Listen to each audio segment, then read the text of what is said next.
Good evening, I'm Sasha, and this is Flash News.ina major update today. The U.S. Federal Reserve has announced a significant decline in its balance sheet for January 2025, dropping by $42 billion to $6.81 trillion. This marks the lowest level since May 2020, as the central bank continues its policy of quantitative tightening, QT, which has seen a steady reduction in pandemic-era financial measures. Since the end of its emergency asset buying program in April 2022, the Fed has trimmed more than $2.1 trillion from its balance sheet, or about 24% of its total assets.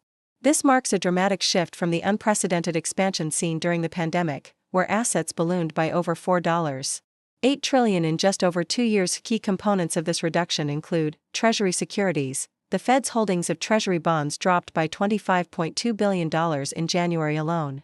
Since their peak in June 2022, the Fed has reduced its Treasury securities by 26%, currently totaling $4.27 trillion, the lowest since July 2020. Mortgage-backed securities. The central bank also cut its MBS holdings by $15.7 billion, marking a total decrease of 38% from its pandemic-era purchases.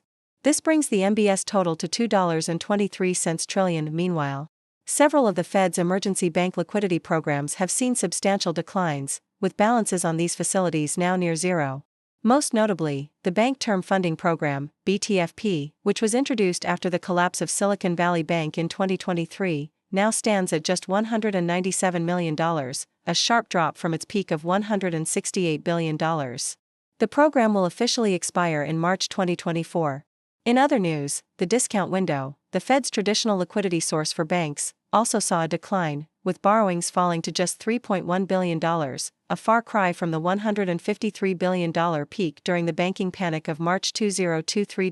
As the Federal Reserve continues its strategy of unwinding the massive financial interventions of the past few years, market watchers are closely monitoring the impacts of these tightening measures on overall economic liquidity. Stay with us for more updates on this developing story. For now, I'm Sasha, and this has been Flash News.